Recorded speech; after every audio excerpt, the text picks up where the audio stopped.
Buenas noches, vamos a empezar la clase. Hemos estado platicando algo sobre la demanda, cómo hacer una demanda.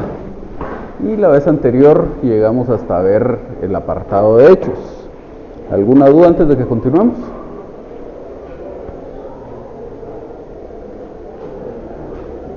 ¿No? Bueno, sí. ¿Siempre es recomendable o siempre se trata de, al final del apartado de los hechos, establecer esa como mini conclusión a la que se llegó por obligación? Yo le diría que es casi obligatorio. O sea, por supuesto no es establecido como requisito en alguna norma jurídica, pero es, digamos, un ejemplo. Usted va a ver un espectáculo de malabaristas y el malabarista se pone a hacer sus malabares y luego de un rato que ya lanzó al aire 10 pelotas o lo que fuera, ¿qué hace el malabarista? ¿Cómo termina?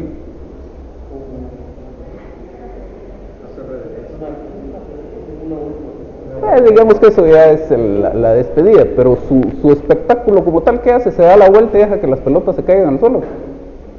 Las va recogiendo y se las da a un asistente, se las guarda en la bolsa o hace algo. Más o menos es la misma idea aquí. O sea, por supuesto, no es que sea totalmente inútil el que usted tenga un apartado de hechos sin un cierre, pero sí es como dejar al lector con la idea de, bueno, ¿y aquí qué pasó? ¿Por qué cortamos la narración aquí y nos pasamos a otro tema? Entonces, hay que aterrizar en algo. O sea, los hechos no se los cuento al juez porque tengo ganas de contarle una historia. Volvemos a lo que hemos dicho. Detrás del planteamiento de la demanda, está la idea de que yo le digo al juez, señor juez, ocurrieron estos hechos, y estos hechos, de conformidad con esta norma jurídica, me habilitan a formular esta petición. Entonces, si simplemente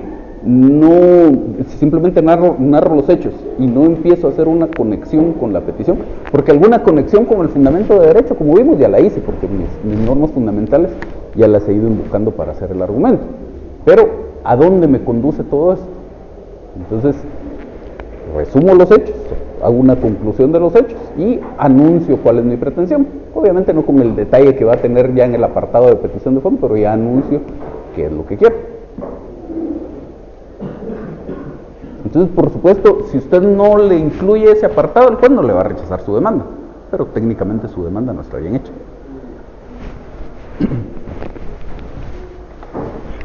¿Qué manda? Ajá. Entonces, en el apartado donde están los datos que comparece serían los datos del mandatario. Exacto. En el apartado de representación ya se explica así, pues, a quién está representando, que es el titular del derecho. Así es. Pero no se pondrían entonces los datos de la persona a la que estoy representando. No se acostumbre. Algunos, y no se lo recomiendo porque puede dar lugar a confusiones. Algunos, por ejemplo, tal vez donde se ve con más frecuencia es en materia de amparo. En materia de amparo es obligatorio darle intervención al Ministerio Público. Y el representante del Ministerio Público normalmente no inicia su memorial Juan Pérez de tantos años, etcétera, sino que dice el Ministerio Público comparece a través de fulano de tal. Es otra forma de hacerlo. O sea, igual lo mismo que le decía a su compañero, no es que le vayan a rechazar la demanda si lo hace de esa forma, pero lo acostumbrado y lo recomendable es, como lo platicamos, los datos de identificación personal que se incluyen son los del representante y ya después platicamos de quién es el representado y por qué lo estoy representando. Y en el apartado marginal no sería el abogado director, ¿verdad? ¿Quién? El mandatario judicial. No necesariamente, es cuestión de gusto. O sea, si a mí me designan como mandatario judicial, si yo quiero, puedo decir que comparezco bajo mi propia dirección y procuración. O podría ser que me designaron como mandatario judicial porque soy el que le atiende, por ejemplo, los asuntos internos a esta sociedad. Pero yo me dedico solo a cuestiones mercantiles, no me dedico al litigio. Entonces la contrato a usted que es litigante y usted va a ser la abogada directora. Y serían los datos de la persona que firma, sería el que pone sus datos de comparecencia, ¿verdad? El que firma es el que pone firma la demanda. Ajá. ¿Y que firma la demanda, perdón? Tendría que ser la persona de los datos de la que se le la comparecencia. O sea, si yo pongo mis datos como mandataria judicial, Ajá. no tendría que firmar la persona que estoy representando, que soy yo. No, tendría que ser usted. Y si es él, a su rey. ¿Cómo así? Si me presenta el nombre de ella. Es que lo que me está preguntando su compañera es, digamos, yo soy mandatario, usted es mi mandante. Entonces la pregunta de ella es si al final debería ir mi firma, que soy el mandatario, o la firma de usted, que es el mandante. Tendría que ir la mía, porque yo estoy compareciendo en representación de usted. Ahora su pregunta no la entendí, perdón. Dice que me confundí un poco porque nosotros tuvimos un caso donde que puede ser el representante legal de la entidad, Ajá. era el que comparecía en la acción. Ajá. Pero, sí, o sea, en este caso sí firmó él, pero Ujú. ha sido la salvedad de que en su auxilio y dirección y después como el abogado. Ajá. Sí, todo ese tema de la antefirma lo vamos a ver al final, porque hay, según las circunstancias que se vayan dando, hay distintas antefirmas que se utilizan. Ya en caso que vaya en el mandante y el mandatario, judicial, pero como usted explicó, digamos, yo soy el mandatario y me incluso los asuntos mercantiles, entonces la dirección o procuración está en otro abogado. Ajá. Entonces, al final, ¿quién es el que firmaría? ¿El abogado o el mandatario? Vamos a ver, retomemos el ejemplo. Yo soy el mandatario de la sociedad, no me dedico a litigar, por lo tanto contratamos los servicios de usted como abogado director. Entonces, iría mi firma, cuando vemos al final del código, creo que es el inciso sexto del artículo 61 el que establece el requisito de las firmas.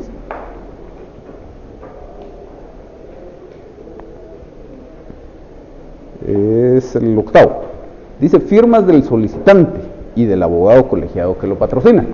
Entonces, en este caso, en el caso del ejemplo, el solicitante soy yo, soy el mandatario de la sociedad, y el abogado que lo patrocina es usted.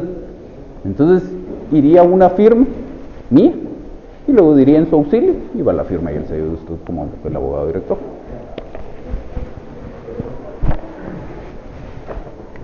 Bueno, entonces vamos a continuar. ¿Qué pasó aquí? Bueno, entonces vamos a continuar. Teníamos el párrafo este de la conclusión, esto es importantísimo, sobre todo para efectos de la clase. Yo le pongo mucha atención a que ustedes me incluyan este párrafo en sus escritos. Luego dice por acá que entre las pruebas y el fundamento de derecho el orden es indiferente. Si vemos el orden que utiliza el código en el artículo 106, dice los hechos en que se funda, que es lo primero. La petición lo menciona en último lugar, también debemos incluir la petición en último lugar, y en medio tenemos las pruebas y el fundamento de derecho. El orden en que lo menciona el código es las pruebas que van a rendirse, los fundamentos de derecho. Da exactamente lo mismo si ustedes incluyen las pruebas primero y luego el fundamento de derecho, o si incluyen primero el fundamento de derecho y luego las pruebas. Lo que pasa es que ambos se refieren a los hechos.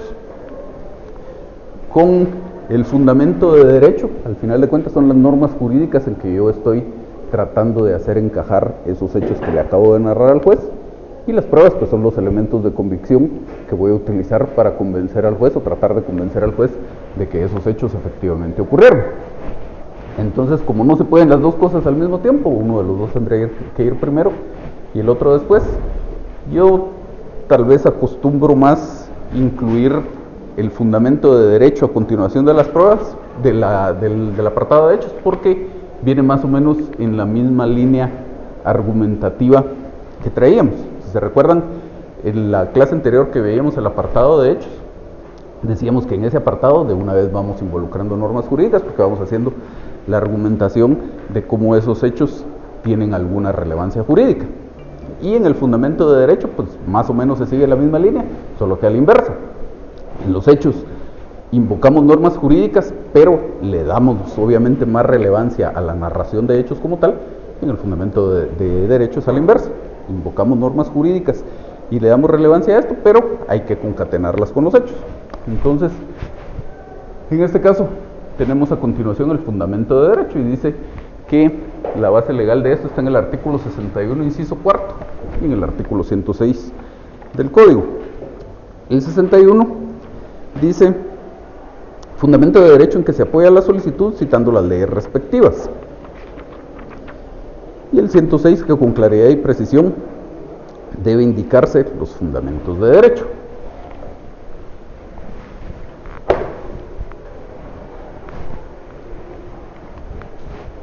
Dice aquí que generalmente, y subrayamos el generalmente porque no es una regla absoluta, pero dice que generalmente en el fundamento de derecho lo que se invoca son normas de derecho sustantivo, no tanto de derecho procesal.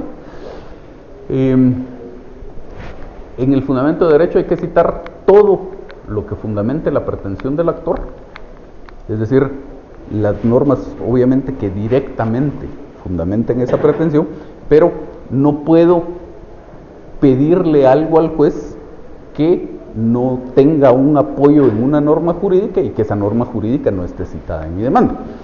Entonces, si se recuerdan, en este caso queremos que el juez declare la existencia del contrato de compraventa. Además, queremos que el juez obligue a las partes a cumplir aquello que les corresponde como consecuencia de ese contrato de compraventa, incluyendo que a mí me otorguen mi escritura traslativa de dominio, que me entreguen el bien inmueble y que el juez me ordene a mí pagarle el saldo del precio a la otra parte.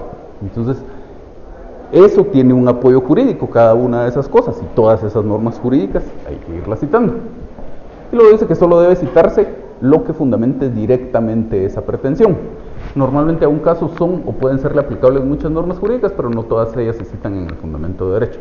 Entonces, hay normas jurídicas que de alguna manera tienen relación con el caso o que de alguna manera apoyan el caso que yo estoy planteando, pero ya son de relevancia secundaria. Entonces, esas no se citan en el fundamento de derecho.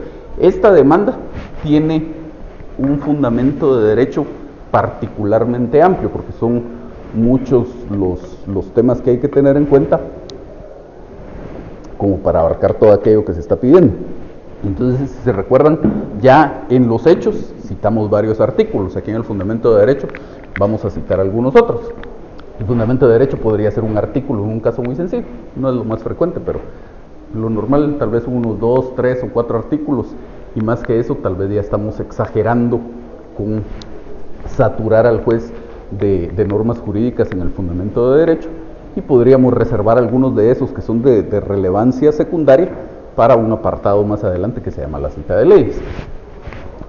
Y luego dice generalmente, también subrayamos generalmente porque no es una norma absoluta, buena parte del fundamento de derecho habrá sido citado ya dentro del apartado de hechos, como en este caso. Y ya incluso las principales normas del fundamento de derecho ya fueron citadas en el apartado de hechos. Importantísimo aquí en el fundamento de derecho es esto que se llama la subsunción, es decir, la argumentación que yo hago en el sentido de por qué esta norma jurídica es aplicable al caso concreto, o dicho a la inversa, por qué estos hechos que estoy narrando encuadran en el supuesto de hecho de esta norma jurídica.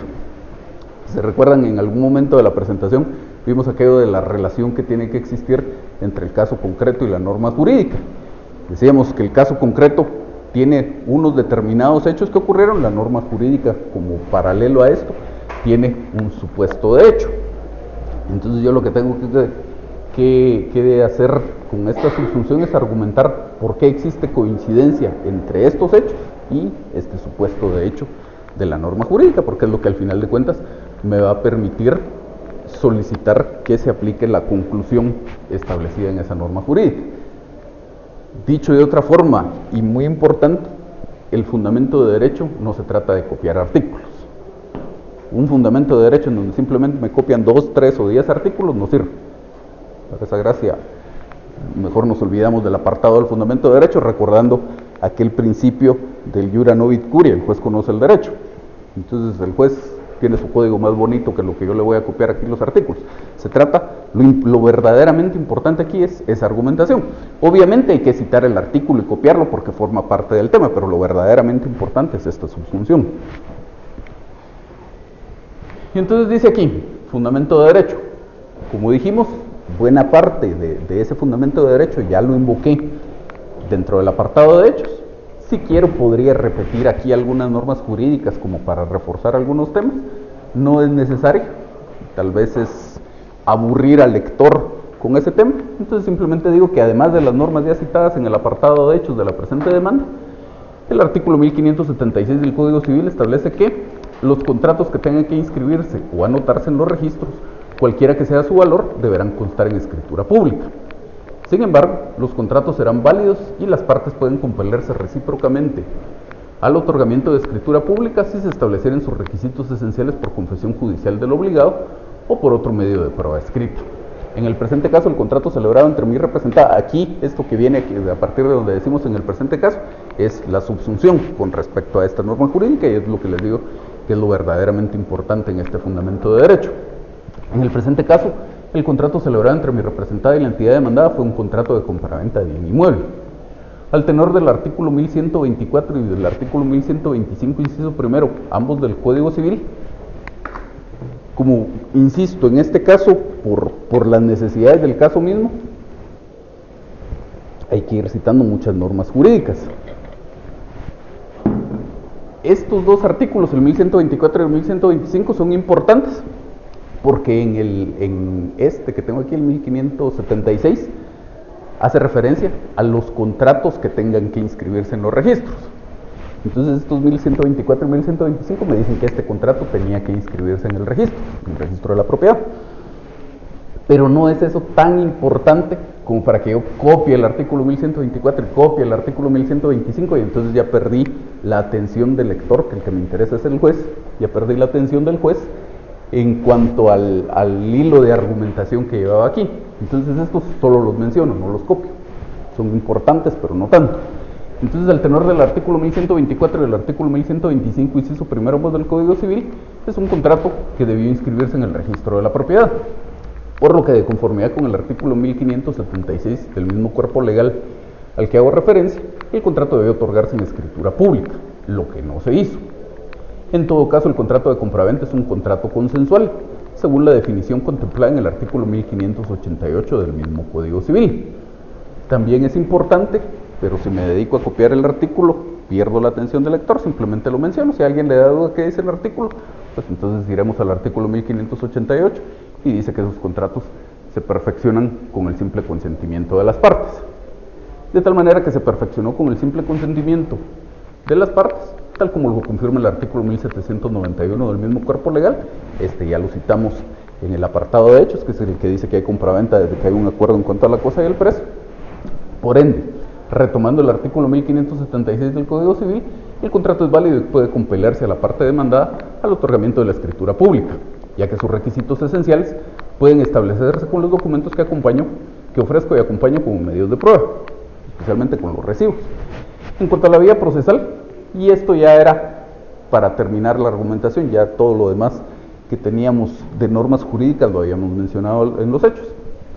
Y luego dice, en cuanto a la vía procesal, el artículo 96 del Código Procesal Civil y Mercantil establece que las contiendas que no tengan señalada tramitación especial en este código se ventilarán en juicio ordinario. Siendo que la presente contienda no tiene señalada tramitación especial en el Código Procesal Civil y Mercantil ni en ningún otro, es procedente su tramitación por la vía del juicio ordinario. Los restantes artículos, bueno, antes de ese párrafo, quedémonos con lo que habíamos dicho del artículo 96, lo que me interesa aquí es remarcar que por lo general, tampoco es una regla absoluta, pero es en la mayoría de casos, esa norma con la que hacemos referencia a la vía procesal, con la que decimos por qué fue que escogí la vía procesal que estoy seleccionando, es la única norma de derecho procesal que se cita en el fundamento de derecho. En este caso era el artículo 96. Si fuera, por ejemplo, un juicio sumario derivado de la aplicación del Código de Comercio, pues citaría el artículo 1039 del Código de Comercio. Si fuera un juicio oral de rendición de cuentas, citaría el artículo 199 del Procesal Civil, etc. Entonces, normalmente no se citan más normas de derecho procesal que esa. Entonces seguía diciendo aquí el fundamento de derecho que los restantes artículos en que se fundamenta la reclamación que plantea mi representada y que constituyen el complemento del presente fundamento de derecho ya fueron citados en el apartado de hechos y se hizo la argumentación respectiva con respecto a los mismos. Entonces, como les digo, ya no tiene sentido volverlos a citar acá. ¿Dudas aquí? Sí. Ya, en ese último que parecía ahí, Ujú. los demás artículos que quieren constar en el apartado de hechos, Ujú. ahí algunos tienen más 10 los artículos que se mencionaban en el apartado de hechos como fundamento de derecho. Así es. ¿Sí? Solo no me entendía que esta la regla general para aplicar era exclusivamente para las reglas afectivas, o sea, la indicación de la vía. Ajá, o sea, lo que les estaba diciendo es, normalmente hay casos que se salen de esa regla, pero casi en la totalidad de casos, usted en su fundamento de derecho debe citar normas de carácter sustantivo, porque precisamente la idea del derecho procesal es hacer valer derechos u obligaciones de carácter sustantivo. Entonces, su derecho que usted está reclamando va a estar contemplado en una norma de carácter sustantivo, normalmente en el Código Civil, en el Código de Comercio, etc. Entonces, esas son las normas que en realidad constituyen su fundamento de derecho. Lo que yo les decía aquí es que normalmente la única norma procesal que citamos es la que me dice por qué escogí la vía procesal que haya escogido, por qué en este caso esto debía ser juicio ordinario, o si fuera un caso distinto, por qué debía ser juicio sumario, por qué debía ser juicio oral, etc.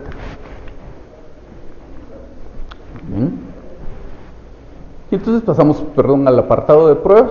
Dice aquí que el fundamento lo encontramos en los artículos 106 y 107 del Código Procesal Civil y Mercantil. 106 nuevamente con claridad y precisión, y dice las pruebas que van a rendirse. Y ya pónganle atención, en muchos casos, en la mayoría de casos, la ley no tiene las expresiones porque sí, tienen una razón de ser. Entonces aquí no dice simplemente las pruebas, dice las pruebas que van a rendirse. ¿Y por qué dice esto la norma? Porque el artículo 128 del Código establece 7 distintos posibles medios de prueba. Entonces la idea aquí, en el ofrecimiento de pruebas, no es mencionar los 7 porque de repente me pueden servir, que muchos acostumbran a hacer eso. Yo tengo que hacer un análisis de cuáles son los hechos que estoy narrando y que eventualmente van a estar sujetos a prueba. Tengo que partir del supuesto de que todos van a estar sujetos a prueba. Los hechos sujetos a prueba son los controvertidos, cuando la otra parte niega esos hechos, se opone a esos hechos. O si se sigue el juicio en su rebeldía, pues se tiene por contestada la demanda en sentido negativo y hay una presunción de que todos esos hechos son controvertidos. Entonces, si los hechos son controvertidos, hay necesidad de probarlos. Si no fueran controvertidos, no. Pero como en este momento no lo sé, no sé qué es lo que va a hacer la otra parte, cuáles de esos hechos va a reconocer o no, yo tengo que partir del supuesto de que debo probar todos y cada uno de esos hechos. Entonces tengo que analizar cuál sería el medio de prueba idóneo para probar cada uno de esos hechos. Y esos son los que ofrezco. Habrán demandas en las que baste la prueba de documentos y tal vez alguna presunción. Habrán otras en las que necesito, por ejemplo, un dictamen de expertos. Habrán otras donde no lo necesito. Habrán otras donde necesito un medio científico de prueba, otras donde no lo necesito. Y entonces aquí lo que le anuncio al juez es, en este momento, y suponiendo que todos los hechos fueran a ser controvertidos, ¿qué medios de prueba son los que me servirían? ¿Me sirven los 7 medios de prueba? ¿Me sirven solo 5? ¿Me sirven solo 2? Y los que considero que me sirven son los que ofrezco. Esto del ofrecimiento de pruebas es bien importante. En principio, mucha gente descuida el tema de las pruebas. Trabajan los procesos como que si el juez estuviera en la obligación de creerle lo que usted dijo en el apartado de hechos, y es a la inversa. Aunque el juez le parezca lógico lo que usted dijo en el apartado de hechos, está en la obligación de no creerle, de esperar que usted lo tenga que convencer con un medio de prueba.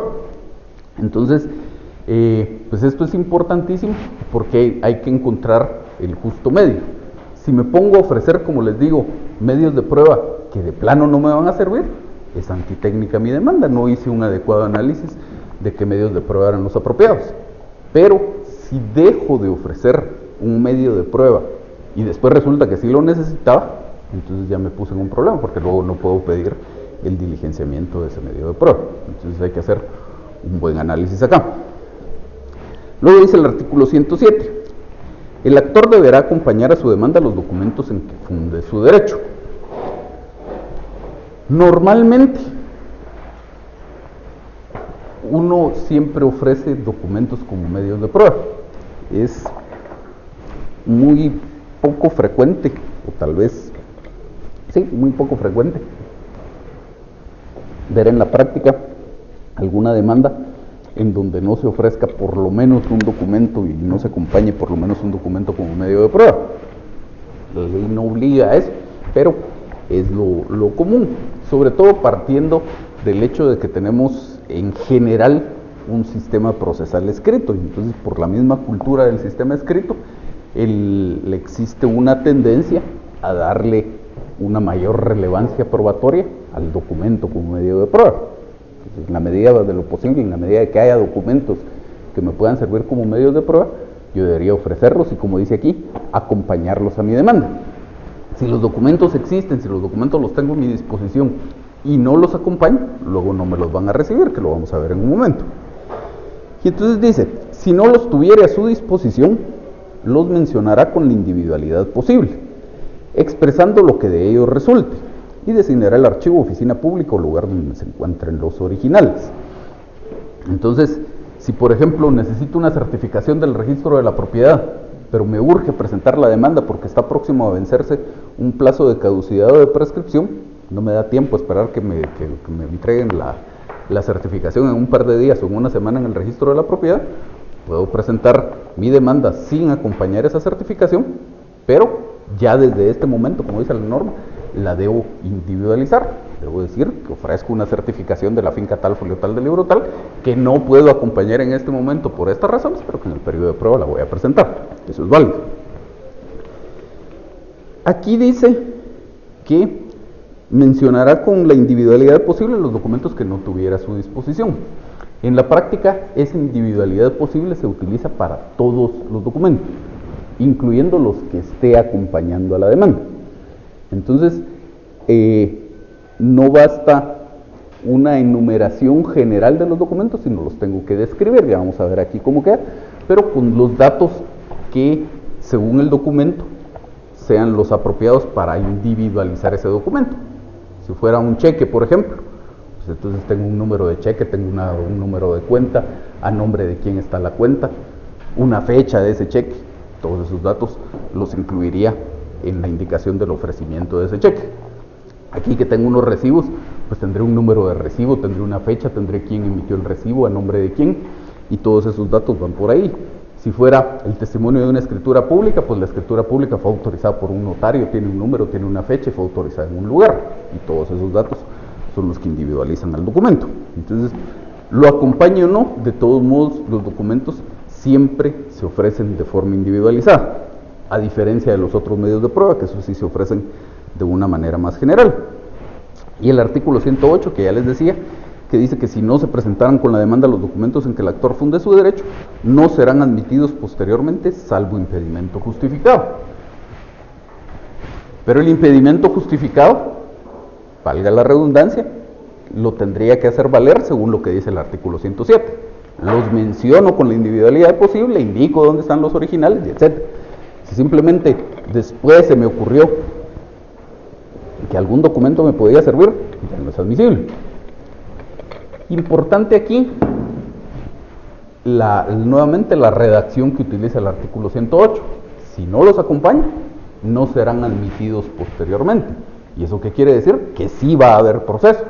Sí le tiene que dar el juez trámite a la demanda, a pesar de que yo no adjunte esos documentos. La única consecuencia es que eventualmente no me los va a recibir, pero no quiere decir que el juez me pueda rechazar la demanda por no acompañar esos documentos. Algunos en la práctica tratan de hacer valer esto como mecanismo de defensa, de impugnar la resolución que le dio trámite a la demanda o de presentar una excepción previa de demanda defectuosa porque no se acompañó algún documento. Y entonces la ley no dice eso. Y no podría ser una excepción previa de demanda defectuosa porque los documentos ya no son parte de la demanda, son anexos a la demanda, pero no son parte de la demanda. Entonces, por supuesto es diferente si esto fuera un proceso de ejecución. Tengo que acompañar el título ejecutivo, si no, no hay proceso. Pero aquí estamos hablando de procesos de conocimiento. ¿Dudas hasta aquí? ¿No? Bueno, entonces el ofrecimiento de pruebas quedaría así. Dice primero declaración de las partes. Importante aquí, en la práctica se acostumbra a mencionar esto como declaración de parte. El artículo 128 dice que este medio de prueba se llama declaración de las partes. En cuanto a todos los documentos, en cuanto a todos los medios de prueba, hay que ofrecerlos y luego proponerlos exactamente con el nombre que utiliza el código. El código dice declaración de las partes, pues así lo haremos. Cuando ofrezca los documentos, el código dice documentos, no dice prueba documental. Cuando ofrezca la declaración de testigos, el código dice declaración de testigos, no dice prueba testimonial o declaración testimonial. Entonces utilizamos exactamente el nombre que tiene la ley. Entonces dice aquí, declaración de las partes. Esto no es obligatorio, por la subdivisión que viene a continuación, que dice composiciones, y luego va a venir uno que dice confesión sin posiciones, no es obligatorio, yo lo acostumbro. ¿Por qué?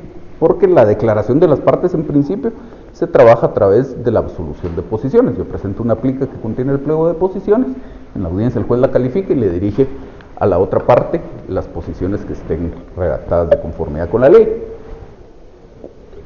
Pero también ya mencionamos en alguna oportunidad que el artículo 141 del código dice que si la confesión no se hace al absolver posiciones, podrá pedirse y deberá decretarse la ratificación, y una vez ratificada la confesión quedará perfecta.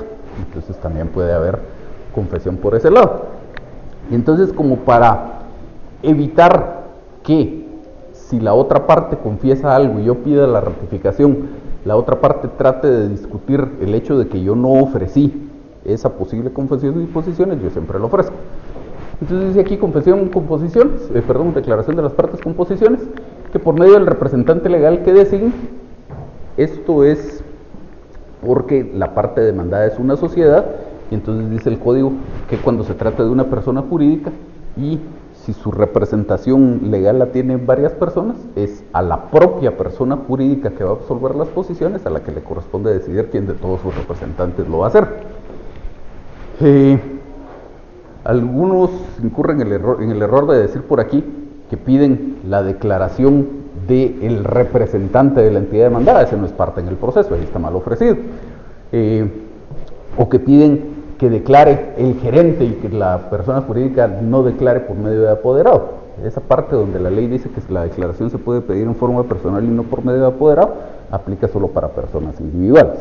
Cuando se trata de personas jurídicas, la propia persona jurídica escoge quién de sus representantes va a absolver las posiciones. Entonces dice que por medio del representante legal que designe deberá prestar la entidad demandada en la audiencia que para el efecto se señale. La conformidad con el pliego de posiciones que implica presentaré en el momento procesal oportuno.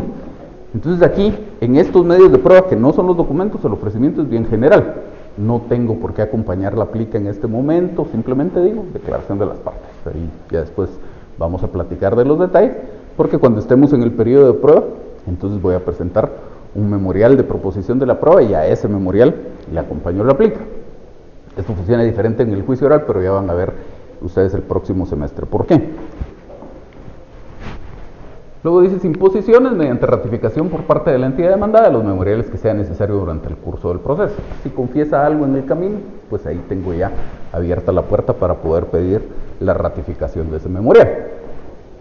Luego pasamos a los documentos y dice fotocopia simple del recibo de caja número tal, de fecha tal, expedido por, en este caso el banco, a favor de, en este caso la sociedad demandante. Aquí ya vemos cómo los documentos, como les decía, se trabaja de forma diferente. Aquí sí hay que individualizarlos y mencionar todos los datos que identifican a este documento. En este caso es un recibo, incluimos el número del recibo, la fecha, quién lo emitió, a favor de quién, y entonces está individualizado ese recibo. Y en este caso era por 25,000 quetzales. El otro recibo, todos los mismos datos, por 50,000 quetzales.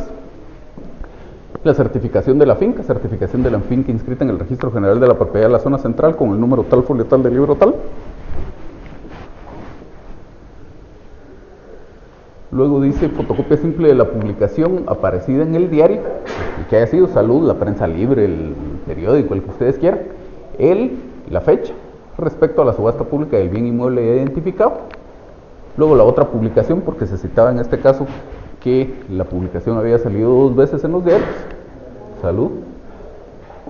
Y dice todos los anteriores documentos los adjunto al presente memorial. En cuanto a los documentos, en cuanto a si yo adjunto o no los documentos a mi demanda, existen varias posibilidades. Lo normal y lo que en principio debería pasar es que con base en el artículo 107 yo acompañe esos documentos a la demanda. Luego les decía, también hay algunas circunstancias en las que yo voy a obtener el documento, pero por el momento no puedo. Me urge presentar la demanda y el documento no lo tengo a mi disposición, que sería el ejemplo de si no tenía la certificación del registro de la propiedad todavía, puedo presentar la demanda y luego la presento en la certificación en el periodo de prueba. Entonces, en ese caso, haría esa salvedad. El documento identificado en la literal C, por ejemplo, no lo tengo a mi disposición en este momento por estas razones, lo presentaré durante el periodo de prueba. Luego, cuando el código desarrolla la prueba de documentos, también hace referencia a la posibilidad de que yo pida el diligenciamiento de documentos que estén en poder del adversario o que estén en poder de un tercero. Entonces, si yo voy a necesitar ese tipo de documentos, también los menciono aquí en la demanda en el ofrecimiento de las pruebas con la individualidad posible e indico que esos documentos están en poder de un tercero o que están en poder del adversario, y en el periodo de prueba pediré el diligenciamiento del medio de prueba que se requiera la entrega de ese documento. Y finalmente los informes. Informes que esto es parte todavía de la prueba de documentos, que deberán ser solicitados a los lugares y de conformidad con los puntos que serán propuestos en el momento procesal oportuno. Y luego las presunciones legales y humanas que de los hechos probados se deriven. Como ven ustedes, de los 7 medios de prueba posibles, estoy ofreciendo únicamente 4, en este caso no necesito un reconocimiento judicial, de nada me sirve que el juez vaya a ver ese bien inmueble, para este caso. De nada me serviría un dictamen de expertos, de nada me serviría un medio científico de prueba, no necesito testigos, o a lo mejor no hay testigos, entonces simplemente ofrezco las pruebas que van a rendirse. Normalmente, como les digo, uno siempre debe hacer ese análisis de qué medios de prueba necesito y cuáles no. Normalmente siempre debería ofrecer la declaración de las partes, eso normalmente sirve. Como les digo, tratar en la medida de lo posible de acompañar documentos. Dentro de los documentos siempre es recomendable ofrecer como medios de prueba los informes. El artículo 183 del código dice que el juez puede pedir a oficinas públicas o instituciones bancarias los informes que sean necesarios, y también normalmente deben ofrecerse como medios de prueba las presunciones, porque si luego resulta que es aplicable alguna presunción legal y yo no ofrecí como medio de prueba las presunciones, pues luego tendremos que meternos a la discusión de si el juez podía aplicar esa presunción legal o no. ¿Dudas hasta aquí? Licenciado, ¿cuál es el género de documentos? Y la otra parte es que en estos documentos puedo poner ahí como que adjuntaré este documento que la tiene la otra parte, sin medios de prueba, cuando se vayan a iniciar las pruebas, se le puede pedir a él que lo presente. O sea, y se aplica, en ese momento se debe adjuntar para poder individualizarla y que no sea que yo no la quiero presentar. O sea, digamos, para quedarnos en el caso, supóngase usted que si medio firmamos algún documentito, no es una escritura pública de compra-venta, pero sí medio firmamos con el representante del banco algún documentito en donde más o menos estaban estipuladas pues el precio del bien, cuál era el bien sobre el que trataba la negociación, etcétera. Es un documento privado y ese documento privado quedó en poder del banco y a mí solo me dieron una fotocopia. Entonces yo le podría decir al juez, pero presentar simplemente la fotocopia como medio de prueba es válido, pero a mí por alguna razón me interesa que el juez tenga a la vista el original de ese documento. Entonces yo le podría decir al juez, aquí en mi ofrecimiento de pruebas podría subdividirlo diciendo documentos A, que acompaña al presente memorial, 1 tal cosa, 2 tal cosa, 3 tal cosa. B, documentos en poder del adversario. Entonces ya digo, el original del documento privado de fecha tal en el que están establecidas las estipulaciones del contrato de compraventa. Este documento está en poder del banco tal y pediré su entrega durante el periodo de prueba de conformidad con las formalidades establecidas en la ley. Suficiente. Y en ese momento cuando ya sean licenciamiento de pruebas, ¿quién es el que lo debe pedir? ¿El juez? Porque él fue el que aceptó la demanda, él puede decirle a la otra parte, mire. Usted tiene que presentar su memorial de proposición de las pruebas.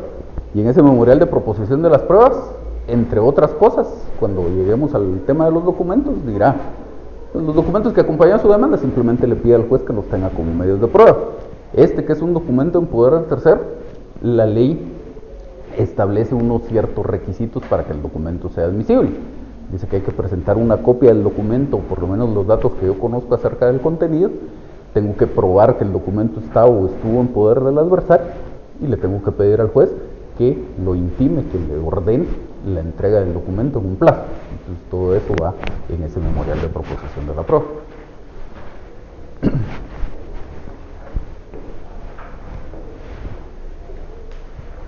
Entonces dice aquí, lo que ya platicábamos, solo se deben ofrecer las pruebas que se planea proponer, no hacer el listado de los 7 medios de prueba. Para hacer el listado de los 7 medios de prueba, pues ahí están en el artículo 128. Importante remarcar el tema de la individualización de los documentos. Los documentos no los puedo simplemente mencionar, por ejemplo, decir fotocopias de los recibos que acompañan. Tengo que individualizar cada uno de esos recibos. Y si fueran 50 recibos, por ejemplo, pues individualizaré con todos esos datos cada uno de esos recibos. Y la generalidad en el ofrecimiento de los otros medios de prueba. Si vieron las presunciones, simplemente digo presunciones legales y humanas que de los hechos probados se deriven. ¿Cuáles presunciones? Pues todavía no sabemos. Ya después platicaremos cuando llegue la proposición de la prueba y cuando llegue la vista.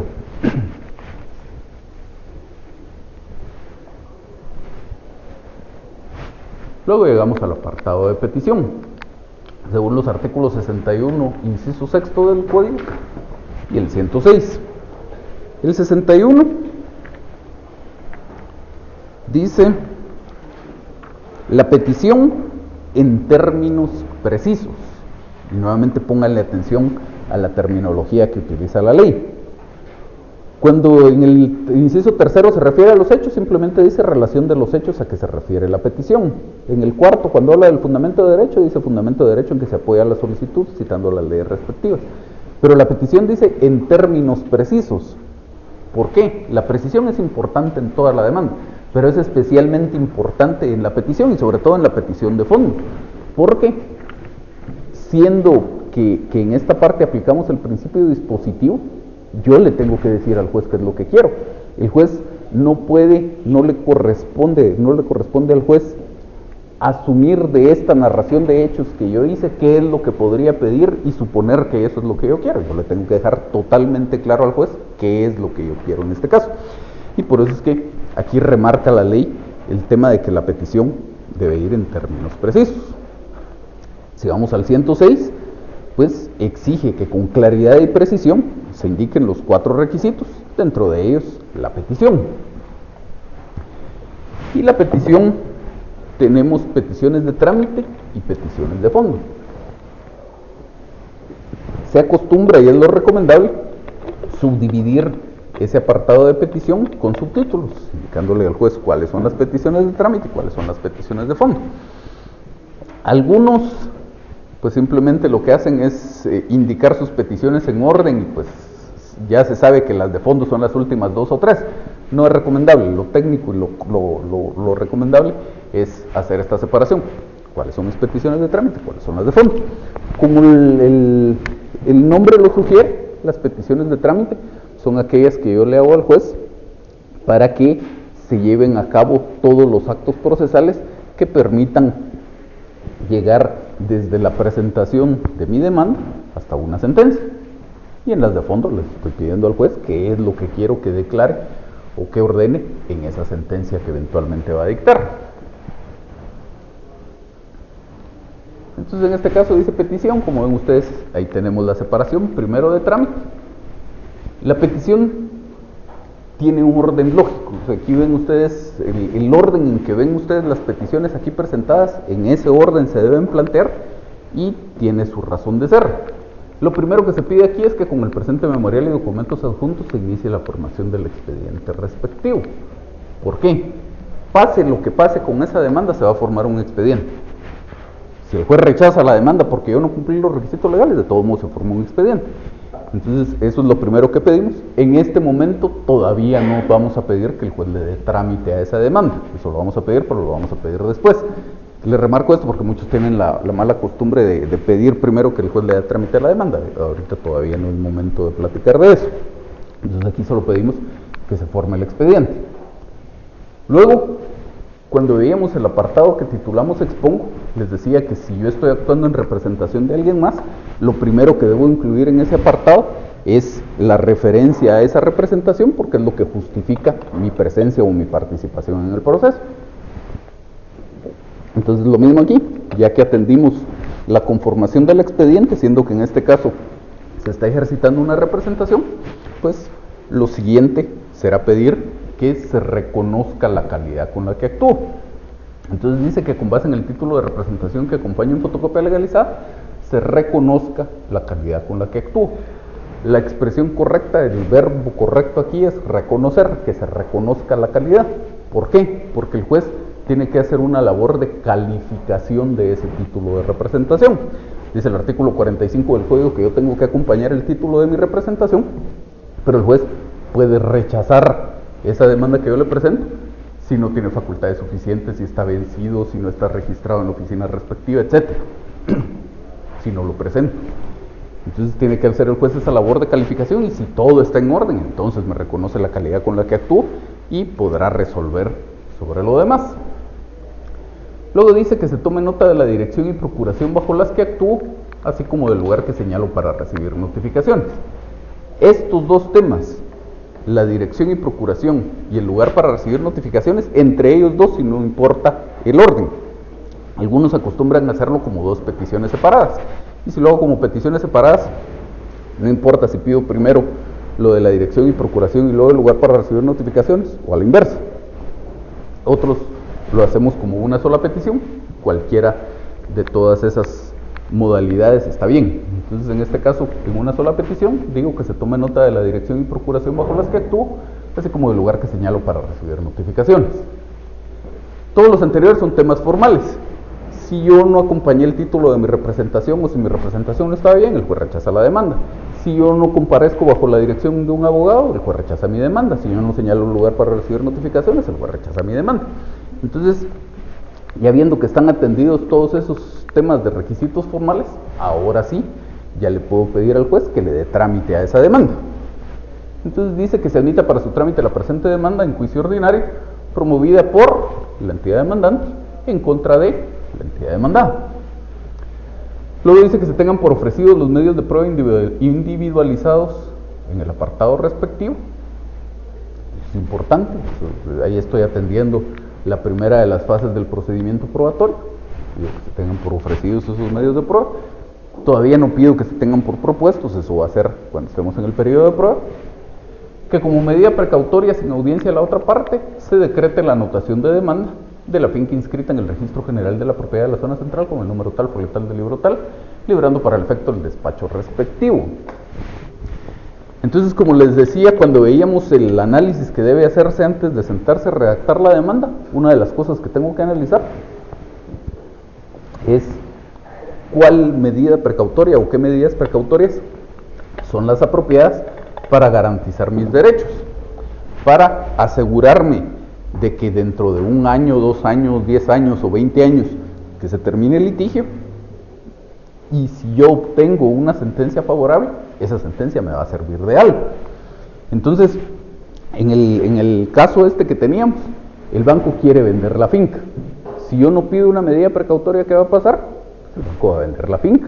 Y si eventualmente obtengo una sentencia en la que el juez diga, pues sí, tiene razón, aquí existía un contrato de compraventa y por lo tanto el banco le tiene que trasladar a usted la propiedad de esa finca, o le tiene que otorgar su escritura traslativa de dominio, pues entonces va a resultar que el banco para entonces, si yo no pedí la medida precautoria, el banco para entonces ya no es propietario de la finca y la sentencia no me sirvió de nada. Entonces, el código, las vamos a ver con detenimiento en su momento, el código establece varias posibles medidas precautorias. Y en este caso, que lo que yo quiero es adquirir, o mejor dicho, formalizar un derecho real sobre un bien inmueble, lo procedente, la medida precautoria idónea es la anotación de demanda. Entonces el juez va a liberar un despacho. En la parte de anotaciones, valga la redundancia, de esa finca, va a constar que existe un litigio sobre la misma.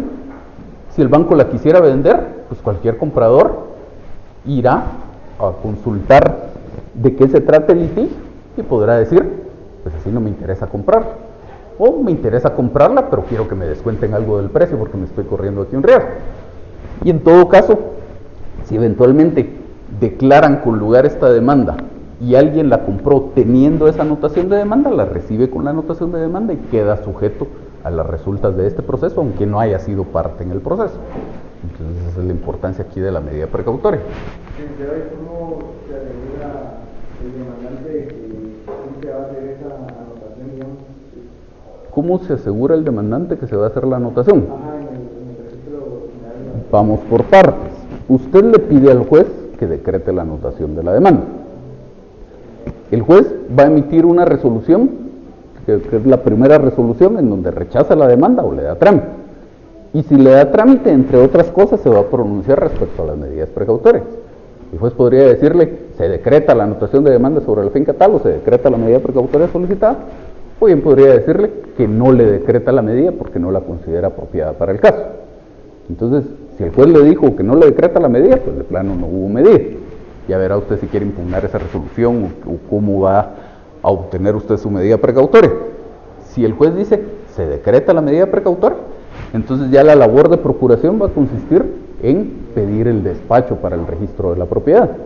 Luego el que llevar ese despacho al registro de la propiedad, pagar por la operación del despacho, y entonces algunos días después le van a entregar su despacho operado, y si quiere más garantía todavía de que todo estuvo bien, pide una certificación de la finca donde ya va a aparecer la anotación de la demanda.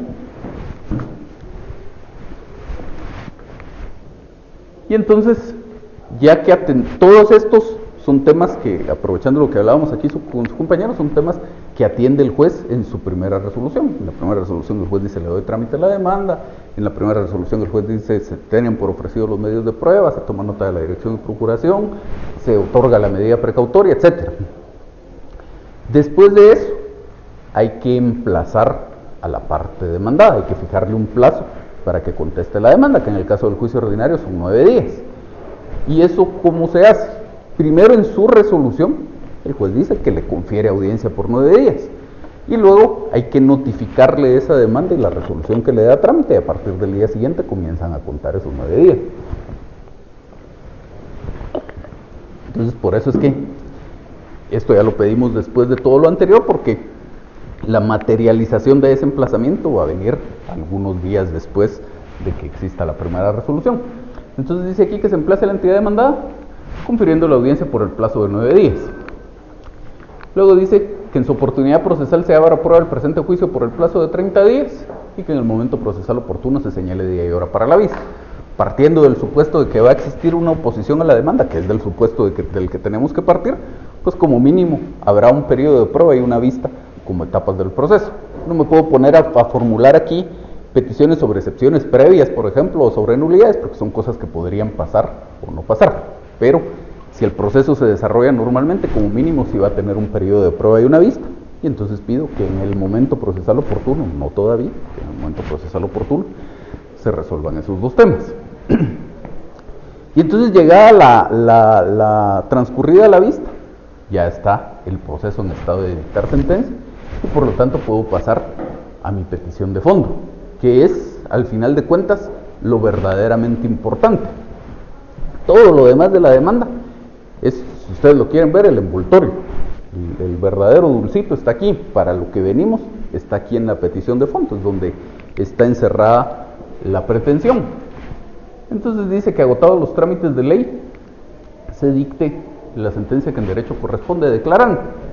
Se acostumbra a incluirle un parrafito así, podría decir que en el momento procesal oportuno se dicte la sentencia, o lo que quieran decir, pero más o menos dejando claro que en su momento queremos que se dicte esta sentencia y en esa sentencia se declaren varias cosas.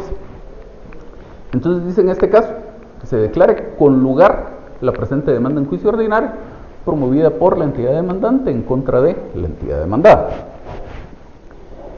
Siempre que presento una demanda, pido obviamente que me la declaren con lugar. Y ya la verdadera pretensión se encierra aquí donde decimos en consecuencia. Y eso es lo más importante de toda la demanda. Si esto no está bien, la demanda no sirve. O sea, si a ustedes les parecieron convincentes los argumentos que leímos en el apartado de hechos, y luego esta petición no está bien formulada, olvídense, la demanda no funciona. Entonces dicen, consecuencia se declara. Y aquí es especialmente relevante el tema de la precisión.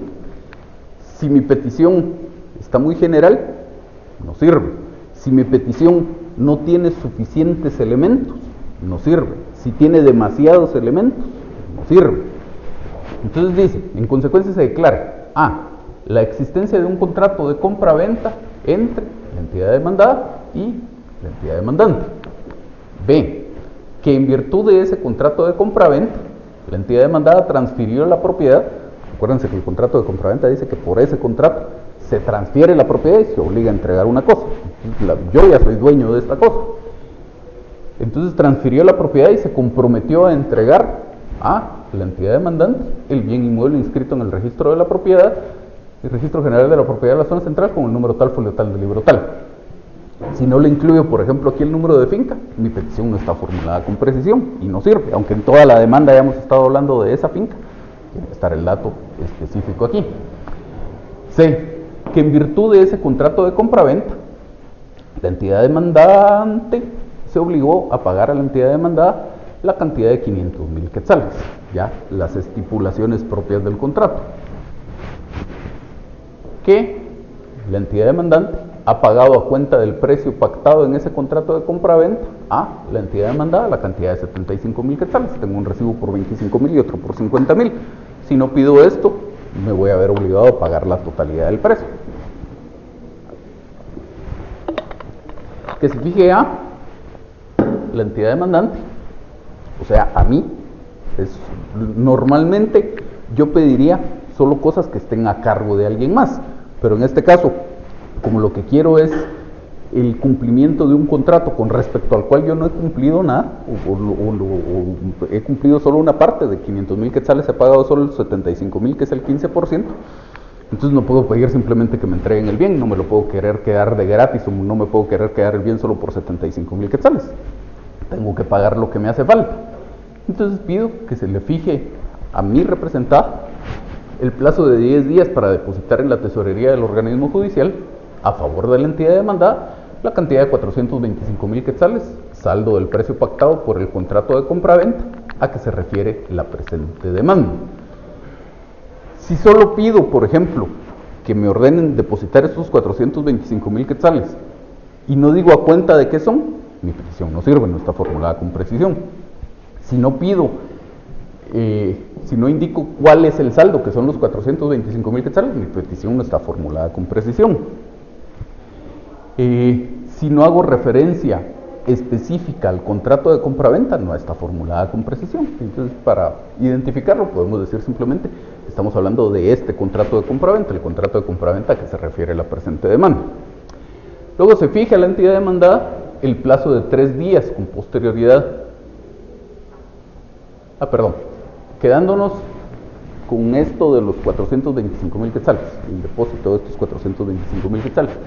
Dice por aquí, una petición de condena, recordarán ustedes que teníamos procesos constitutivos, declarativos y de condena dentro de los procesos de conocimiento. Entonces dice que una petición de condena siempre debe contener 4 elementos. Y esto, ténganlo en cuenta, esta no es exactamente una petición de condena, pero nos sirve para ilustrar el punto.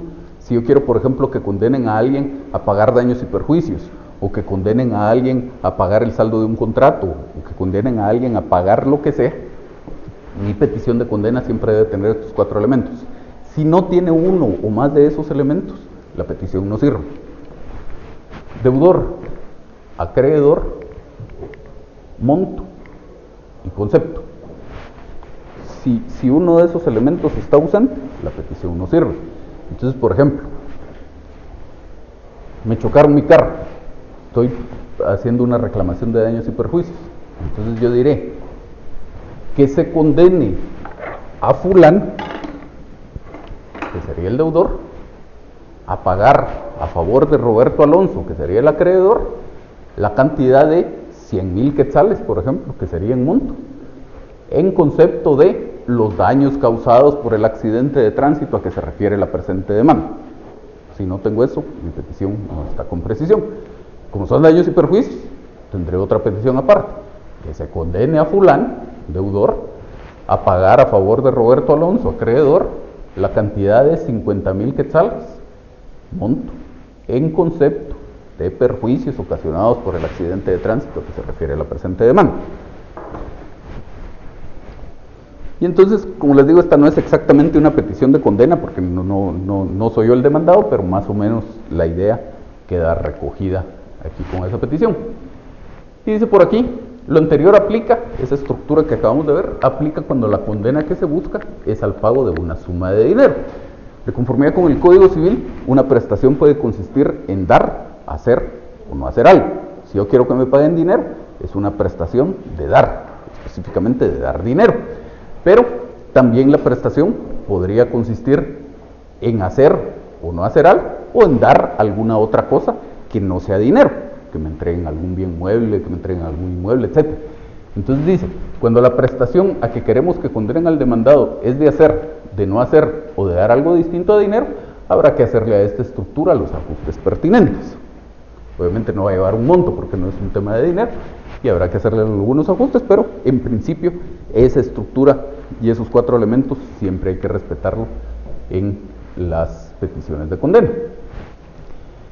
Entonces dice, por ejemplo, esta siguiente, la F, es una petición de condena, que se fije a la entidad demandada el plazo de 3 días con posterioridad a la realización del depósito a que se refiere la literal E del presente apartado para otorgar la escritura traslativa de dominio del bien tal, la identificación de la finca, a favor de la entidad demandante. Entonces, ahí estoy pidiendo quién es la que lo va a tener que hacer, en este caso el banco, a favor de quién, es a favor de mi representada. ¿Qué es lo que va a tener que hacer? Tienen que otorgar esta escritura traslativa de dominio. Que se fije a la entidad demandada el plazo de 10 días con posterioridad a la realización del depósito a que se refiere la literal I del presente apartado para entregar a la entidad demandante la finca y nuevamente los datos de la finca. Y finalmente dice acá que se condene a la entidad demandada al pago de las costas procesales causadas por la tramitación del presente juicio. Y ahí termina este apartado de petición que mando.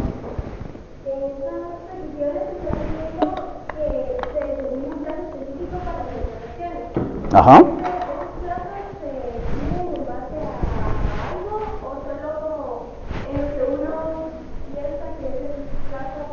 Con base a algo, sí. Lo que pasa es que son plazos que no necesariamente están establecidos en la ley. Entonces, cuando la ley del organismo judicial trata el tema de los plazos, en su artículo 49 dice, el juez debe señalar plazo cuando la ley no lo disponga expresamente. Entonces, siempre que usted quiere que la otra parte haga algo, o pague algo, o lo que fuera, debería pedir que le fijen un plazo. A ver quién me dice por qué.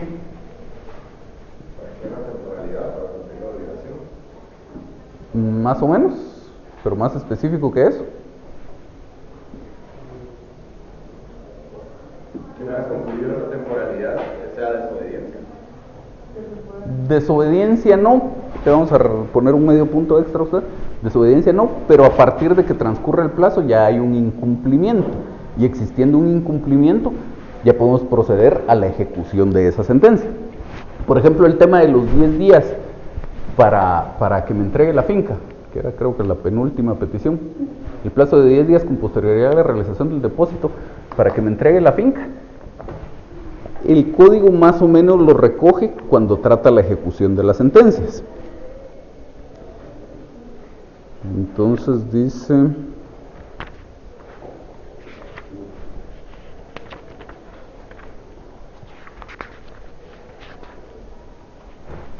...341... si en virtud de sentencia debe entregarse al que ganó el litigio alguna propiedad de inmueble, se procederá a ponerlo en posesión. Para el efecto, el juez fijará al ejecutado un término que no exceda de 10 días, bajo procedimiento de, etc. Entonces, pero ahí trata la ley este tema de 10 días. Por supuesto, no es exactamente lo mismo de lo que estamos hablando aquí, porque aquí estamos hablando de algo que el juez le va a fijar en la sentencia. Y esto que dice esta norma ya es para la ejecución de la sentencia, para el capítulo 2, pero de ahí tomamos el plazo de 10 días, a falta de otra referencia, esos 10 días. Por ejemplo, el plazo para que yo le pague a la sociedad del saldo, eso no está establecido en ninguna parte. Entonces le pongo algo que a mí me parezca razonable, en este caso creo que pedimos 3 días. El plazo para otorgar la escritura traslativa de dominio, nuevamente para este caso específico no lo tenemos, pero sí hay un plazo parecido en otra parte en los procesos de ejecución, el 324. Llenados los requisitos correspondientes, el juez señalará al ejecutado el término de 3 días para que otorgue la escritura traslativa de dominio. Entonces de ahí, que es lo más parecido que tenemos en la ley, tomamos ese plazo. Entonces cuando la ley le establece un plazo, usted obviamente usa el plazo que esté establecido en la ley. Si la ley establece un plazo parecido, pues lo recomendable, como en estos casos, es tomar el plazo parecido. Y si la ley definitivamente no lo establece, como en el caso del pago del saldo del precio, pues al que a usted se le ocurra. Entonces, algunas cosas importantes que remarcar aquí en este tema de la petición. Dice que para que una petición se pueda considerar clara y precisa es necesario encontrar el justo medio entre dos cosas. Primero, debe tener el suficiente contenido para considerarla individualizada. Si no ponemos aquí, por ejemplo, datos de la finca, o no ponemos el monto, o no ponemos ese tipo de cuestiones, no está individualizada la petición. Y luego, no debe dar explicaciones o contener expresión de los motivos de la petición. Los motivos, la explicación del por qué es todo esto, ya va a estar contenida en el apartado de hechos. Así, si fuera, por ejemplo, una demanda de divorcio que está basada en infidelidad, cuando yo pido que se declare con lugar la demanda en consecuencia de disuelto el vínculo conyugal, entonces no tendría sentido, no estaría bien hecha mi petición si yo le digo al juez que se declare disuelto el vínculo conyugal en virtud de que con tal fecha el señor fulano de tal incurrió en infidelidad en contra de la señora fulana. Eso está de más, para eso está el apartado de hechos. Y importante, porque algunos tienen muy mala redacción en este tema, estamos hablando aquí de peticiones, no de órdenes. Entonces, porque hay algunos que redactan su petición diciendo, hágase tal cosa, entréguese esto. La redacción de eso es como que si yo le estuviera dando una orden al juez, y es al contrario, yo le estoy formulando una petición. Y luego, importantísimo esto, que un montón de gente tiene esa mala costumbre. Hacen todas sus peticiones que corresponden y luego dicen que se hagan las demás declaraciones que en derecho corresponden. Si corresponde hacer más declaraciones, yo tengo que saber cuáles son esas declaraciones y se las tengo que pedir al juez con claridad y precisión. Si hay otras declaraciones que hacer y yo no las pido, mi petición no está bien hecha. Entonces, jamás incluyan esa petición ustedes en su demanda o en cualquier otro escrito. Y la petición de fondo siempre debería tener esta estructura. Gráficamente, esto está así, porque esto es lo verdaderamente importante. Entonces, primero voy a tener una petición en el sentido de que declaren con lugar o sin lugar el planteamiento. Obviamente, si es demanda, tengo que pedir que la declaren con lugar, pero si fuera la contestación de demanda, pediré que la declaren sin lugar. Luego, en el caso de la demanda, tengo la consecuencia, que es donde en realidad se está encerrando mi pretensión. Si estuviera interponiendo excepciones previas, por ejemplo, pido que declaren con lugar la excepción previa, la consecuencia de esa excepción previa es lo verdaderamente importante. Y luego, siempre tengo que pedir que condenen a la otra parte al pago de las costas procesales. Dice aquí, con lugar o sin lugar. Con lugar, salud cuando es una pretensión propia, como en la demanda o en la interposición de excepciones. En la demanda yo le estoy planteando una pretensión al juez, pido que declaren con lugar esa demanda. Si yo interpongo una excepción previa, pues entonces yo estoy haciéndole una solicitud al juez, pido que declaren con lugar mi excepción previa. Lo mismo si fuera una excepción perentoria. Y el sin lugar, cuando es una oposición simple a la pretensión de la otra parte, como en la contestación de la demanda. Si yo solo contesto la demanda, no estoy interponiendo excepciones perentorias, no estoy planteando una reconvención, solo estoy contestando la demanda en sentido negativo, solo pido que declaren sin lugar la demanda. Si yo me estoy oponiendo a las excepciones previas, estoy evacuando la audiencia que me dio el juez de las excepciones previas que interpuso la otra parte, solo pido que declaren sin lugar esas excepciones previas. Luego, las costas. Dice acá que las costas las pido en alguno de estos 4 momentos: en la demanda, en su contestación, en un memorial donde yo promuevo un incidente, o en un memorial donde yo evacúe la audiencia de un incidente.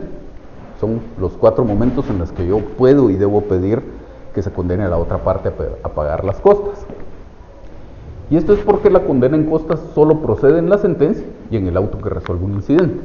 Entonces, cuando yo le pido otra cosa al juez mi petición no está contenida en la demanda, en su contestación, y el tema no se está tramitando por el procedimiento de los incidentes, obviamente no puedo pedir condena al pago de costas. Y la consecuencia, la consecuencia que al final de cuentas, insisto, es lo verdaderamente importante del tema.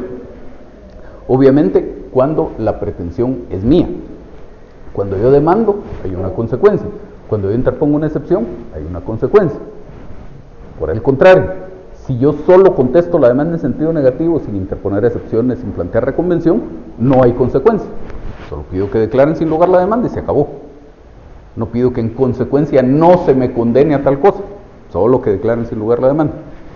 Si yo solo estoy evacuando mi audiencia de las excepciones previas, solo pido que declaren sin lugar la excepción previa de tal cosa. No hay una consecuencia.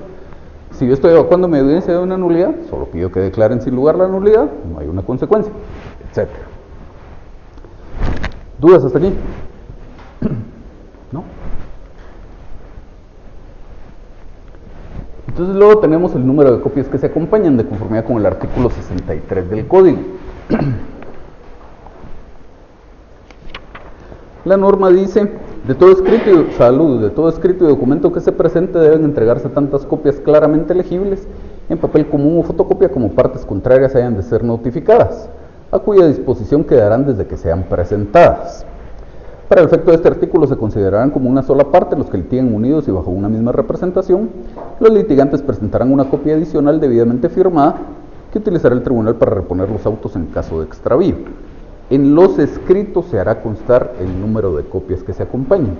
Es decir, si yo acompaño la cantidad de copias que tengo que acompañar, pero no digo acompaño tantas copias, rechazada mi demanda. Entonces, el número de copias que se acompañan. En este caso, la norma dice tantas copias como partes contrarias hayan de ser notificadas. ¿Cuántas partes contrarias aquí?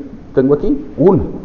Y luego dice, además tengo que acompañar otra que utilizará el tribunal para reponer los autos en caso de extravío. Una copia para mi parte contraria, otra copia para el tribunal, son 2. Si tuviera 3 demandados, por ejemplo, entonces tendría una copia para cada uno de ellos, más una del tribunal, son 4 copias.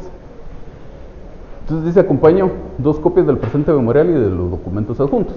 Obviamente, pero eso ya no es parte de la formalidad del tema. También voy a tener una copia adicional que voy a pedir que me sellen de recibido, pero eso ya es aparte. Entonces, en este caso, 2 copias. Y en el tema de las copias dice que al menos una de las copias debe estar firmada en original. ¿Por qué? Porque dice el mismo artículo 63, tercer párrafo, los litigantes presentarán una copia adicional debidamente firmada. Y en la práctica ese debidamente firmada lo entendemos en el sentido de que la firma debe ser en original. Si firmo el memorial y luego le saco las fotocopias, pues ahí va a haber una firma, pero en fotocopia, y los tribunales entienden eso como que la copia no está firmada y por lo tanto me rechazan la demanda. Entonces, ojo con eso. Primero saco mis fotocopias, o si voy a imprimir varias veces el documento, pues lo imprimo las veces que sean necesarias y luego firmo. Y dice aquí, se recomienda firmar todas en original. ¿Por qué? Porque si mi contraparte recibe su copia y en la copia la firma está en fotocopia, aunque yo la copia del tribunal sí la haya presentado firmada en original, va a asumir que así va la otra copia y entonces va a haber una impugnación. Entonces siempre impriman su memorial, saquen las copias o imprímanlo varias veces y después firmen todas en original. La cita de leyes, que esto, pues, si ven ustedes en todas las diapositivas hemos ido escribiendo ahí cuál es la norma en que se fundamenta el requisito. Aquí no hay porque no es un requisito legal. En ninguna parte dice la ley que debe haber una cita de leyes, pero es algo que se acostumbra y es algo que es muy útil, porque como vimos, ya este memorial, por las necesidades mismas del caso, en el cuerpo del memorial citamos tal vez unos 10, 15 o alguna cosa por el estilo de artículos. Eran tantos que hubo algunos que ya ni siquiera transcribimos, sino que solo mencionamos de conformidad con el artículo tal cosa. Pero luego todavía hay otros más que son aplicables al caso, de los cuales el juez va a tener que ir haciendo aplicación. Por ejemplo, este es un caso en el que está compareciendo alguien en representación de una persona jurídica, pues el juez tiene que aplicar el artículo 45 del Código en cuanto al tema de que tengo que presentar el título de mi representación. Eso no lo voy a incluir en el fundamento de derecho, pero hay que mencionarlo. Y todo ese tipo de normas que son aplicables al caso, pero que son de importancia secundaria, se incluyen acá. Entonces, siempre debería ir ese fundamento de derecho que va a incluir unos artículos que se les llama cajoneros, es decir, que de plano siempre van, no importando que sea lo que estoy planteando, y algunos otros que dependerá, son aplicables a algunos casos y algunos otros no. Entonces, en este caso dice, fundo mi solicitud en los artículos citados y en los siguientes, y está ahí todo ese montón de artículos. Primero tenemos algunos temas generales en cuanto a la jurisdicción del juez, la competencia, las funciones del juez, del secretario, de los notificadores, el tema de la personería que decíamos, el auxilio de abogado, los requisitos de la primera solicitud, lo de las copias que veíamos hace un momento, el tema de las notificaciones, el tema de que esto es un juicio ordinario, todo lo que se refiere al emplazamiento, a la prueba, la vista, la sentencia, las medidas precautorias, las costas. Entonces todo esto va por aquí.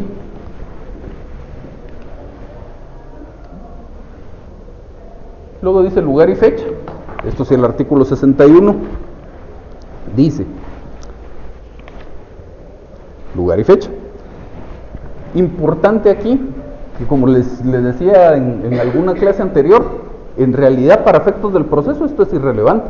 No importa si la demanda que voy a presentar hoy la hice hoy, la hice la semana pasada, la hice hace un mes o la hice hace 5 años. Para efectos del proceso lo que importa es que la estoy presentando hoy. Y si por ejemplo el tema estaba sujeto a un plazo de caducidad, no importa si la hice hace un mes, lo que importa es hoy.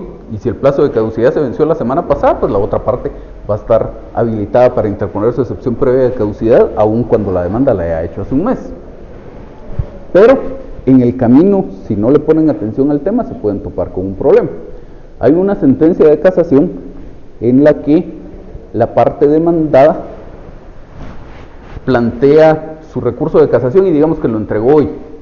Y el recurso de casación dice en su fecha 31 de enero del año 2018. Y entonces está impugnando una sentencia de octubre del año pasado, pero la fecha dice enero del 2018, cuando debe haber sido enero del 2019. Entonces la Corte Suprema de Justicia, por esa razón, declaró sin lugar esa casación, porque decía que no deja de tener razón. La fecha que para la fecha que le incluyeron al recurso de casación, ni siquiera había sido dictada la sentencia contra la cual se está interponiendo el recurso, por lo tanto no está adecuadamente cumplido el requisito. Entonces, por algo que les insisto, parecería no tener importancia y en el fondo no la tiene, si no cumplimos el requisito o no lo cumplimos bien, es igual que si fuera lo más importante del mundo, les van a rechazar la demanda.